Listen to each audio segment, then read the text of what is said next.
Buenos días, jóvenes. Nos volvemos a encontrar nuevamente en nuestra clase de Historia del Perú. Vamos a hablar esta semana de la llamada Primavera Democrática. ¿De qué personaje? Ahí lo tenemos en la imagen. De José Luis Bustamante y Rivero, que va a gobernar entre los años de 1945 y 1948. Este personaje va a asumir el gobierno el 28 de julio de 1945. Hecho notable durante su gobierno fue cautelar la riqueza de nuestro mar. Como podemos apreciar aquí en nuestra imagen, quizás muchos se preguntan, ¿y qué hace ahí el mapa del Perú? Pues ¿no?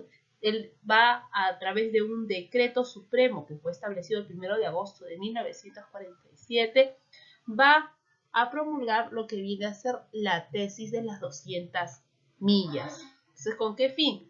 Con el fin de proteger los recursos y el Perú sea soberano nacional de todos los recursos que le corresponda en las 200 millas.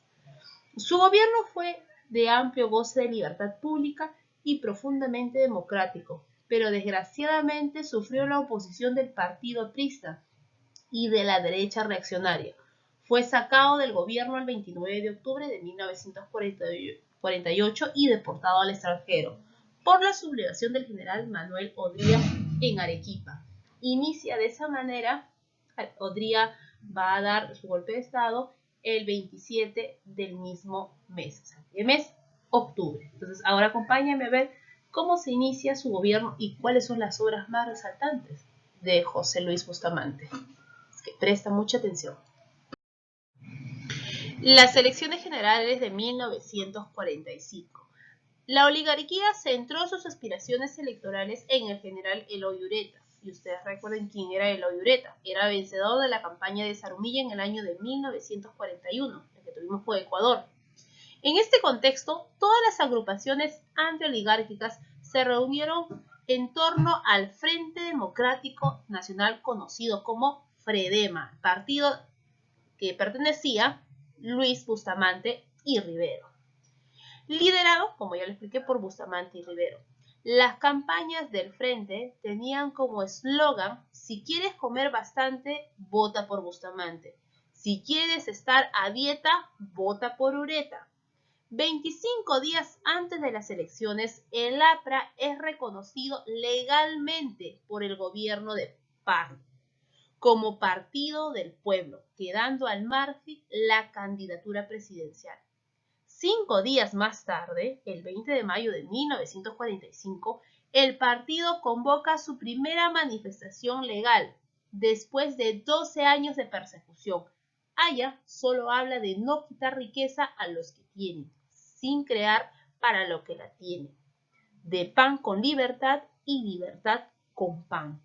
Frente al Club Nacional. Ese fue el discurso de Aya de la Torre.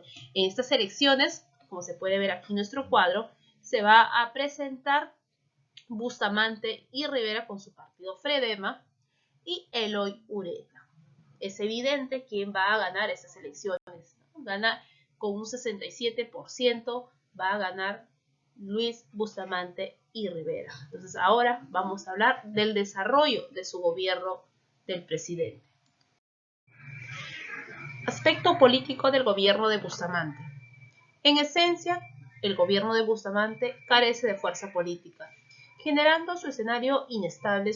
Inestable va a ser el gobierno de Bustamante. El APRA logró tener gran influencia en la mayoría de la Cámara Legislativa. Por un bando estaba el Poder Ejecutivo manejado por el presidente y su partido Fredena, y por otro lado estaba el Poder Legislativo, donde la gran mayoría de diputados eran apristas. Por otro lado, el primer gabinete de Bustamante se encuentra representado de los exportadores agrícolas, constituyendo en motivo la fricción con el APRA, pero la fuerza aprista en el Parlamento muy pronto logró deshacerse de los exportadores. Posteriormente, al gobierno no le quedó otro recurso que llamar a 3 apristas a formar parte de su gabinete, como es el caso de la cartera de Hacienda y Comercio dirigida por Manuel Vázquez Díaz. En el año de 1947, en las elecciones de mesas directivas para senadores y diputados, se nota una debilidad política en el FREDEMA, motivada sobre todo por el abandono de sus fuerzas aliadas, que fue la aprista. Recordemos un poquito, el momento que Bustamante va a llegar al poder, va a ser, recuerda que Fredema era un partido muy débil, si Bustamante llega al poder es gracias al apoyo de los votos de los apristas. ¿Por qué? Hubo un trato donde si permitía en este caso llegar a Bustamante a la presidencia, él ofrecía al APRA lo que viene a ser convertirlo en un partido que retorne en este caso a la legalidad. Pero al final, debido a intereses diferentes, el APRA terminó por abandonarlo. En diputados, por otro lado, en diputados van a triunfar los apristas, pero en senadores no se obtuvo la mayoría legal por ninguno de los bandos.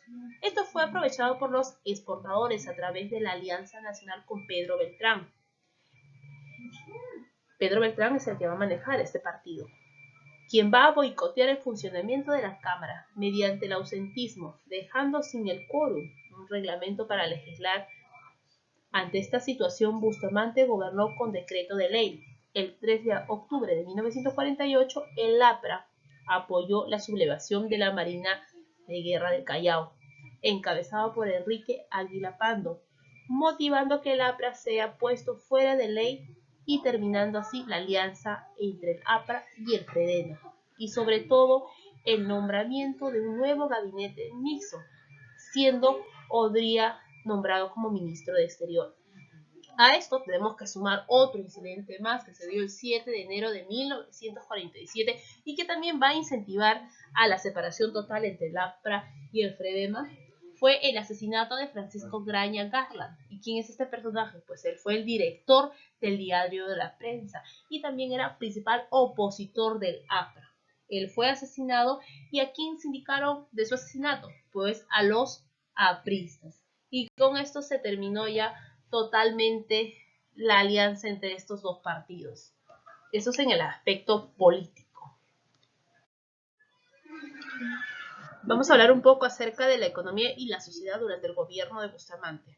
En la economía, al asumir el gobierno del Perú, tuvo que afrontar las consecuencias del final de la Segunda Guerra Mundial, motivado por la disminución de la demanda de materia prima de uso bélico, originando escasez de divisas y falta de dinero en nuestra economía. Ante esta situación y a las carencias del desarrollo industrial, el gobierno elevó el gasto público y promocionó actividades extractivas como la pesca y el petróleo. La pesca de exportación no se vio favorecida, destacando la pesca de consumo interno. Para proteger la pesca nacional se dio un decreto supremo en el año de 1941, declarando, como se ve aquí en nuestra imagen, las 200 millas de mar territorial. Una de las razones para promover la pesca de consumo fue la hambruna general, que empezaba a desaparecer, y con ello la demanda internacional de los productos pesqueros del Perú. En el caso del petróleo, se promovió la creación de la especialidad de petróleo en la UNI, la Universidad Nacional de Ingeniería, la ex Escuela Nacional de Ingenieros. Un poquito más con respecto a la llamada doctrina o la tesis de las 200 millas. En este caso fue el que lo va a promulgar, fue durante el gobierno de Bustamante. ¿Con qué fin? Con el fin de proteger los recursos ictiológicos de nuestro mar y que solo nosotros, los peruanos, podamos hacer uso de tan inmenso recurso. Eso con respecto a la tesis de las 200 millas. Además, se va a firmar un contrato con Sechura, con la llamada International Petroleum Company o la IPC, donde vamos a entregar nuestro petróleo a empresas, en este caso norteamericanas. Otra de sus obras va a ser la Ley de Yanaconaje. ¿En qué consistió esta ley? Pues esta ley, que fue promulgada en el año de 1947, se imponía a una remuneración salarial en las haciendas. Además, que el hacendado no podía despojar de las tierras a los campesinos, que ya en su momento habían ocupado. Además, se profirió la obligación de los yanaconas a vender su producción a los hacendados. Esto con el fin de conocer y saber el problema que tenía el indígena durante este gobierno. Y por último hablaremos acerca de la Revolución Restauradora de 1948. Pero no tenemos que olvidar, muy aparte de las obras que acabo de mencionar que realizó Bustamante, Otras obras o hechos que se desarrollaron durante su gobierno fue que se va a formar nuevos gremios. Por ejemplo, se forma el gremio la Federación de Trabajadores de Azucareros, la Federación General de Empleados en el año de 1946 y la Confederación de Campesinos del Perú en el año de 1947. Se establece, aquí sí, para todos ustedes que son estudiantes de educación regular, se establece la gratuidad de la enseñanza secundaria, de la enseñanza de secundaria. Así que la educación para nivel secundaria va a ser totalmente gratis. Se crea la empresa petrolera fiscal y sobre todo se crea el salario dominical. Estas son algunas obras durante el gobierno de Bustamante. Y aún así no pudo hacer nada contra Manuel Odría.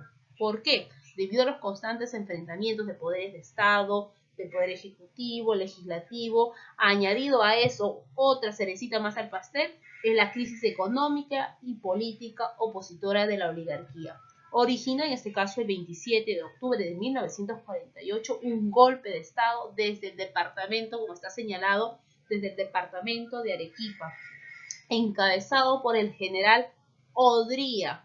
Promovía, en este caso, esta revolución fue promovida por la oligarquía agroexportadora, evidenciando su rechazo a las políticas de impuestos, de control de precios y tipo de cambio del régimen de Bustamante. Este golpe fue denominado la llamada Revolución Restauradora, quien la va a liderar, ¿quién? Manuel Odría, con apoyo de su general Zenón Noriega, donde van a obligar a que Bustamante abandone el país y se forme una pequeña junta de gobierno, que va a ser dirigida por ¿quién? Por Odría. Entonces, la próxima clase hablaremos del ochenio, porque aunque tú no lo creas, supuestamente Odría tendría que haberse quedado un corto tiempo nada más de gobierno y luego convocar elecciones, pues le gustó quedarse, formar parte de la presidencia y ser presidente, y gobernó nuestro país por 8 años. A ese gobierno se denomina el ochenio de Odría, pero ese es un tema que veremos la siguiente semana. Jóvenes, eso sería todo. Te invito a que resuelvas las preguntas del libro y también tienes una lectura que puede ayudar a reforzar lo que se acaba de hacer hoy día. Y no olvides, por favor, darle al video tus comentarios y dejar tus datos para saber que efectivamente estás observando y escuchando la clase. Gracias, nos vemos.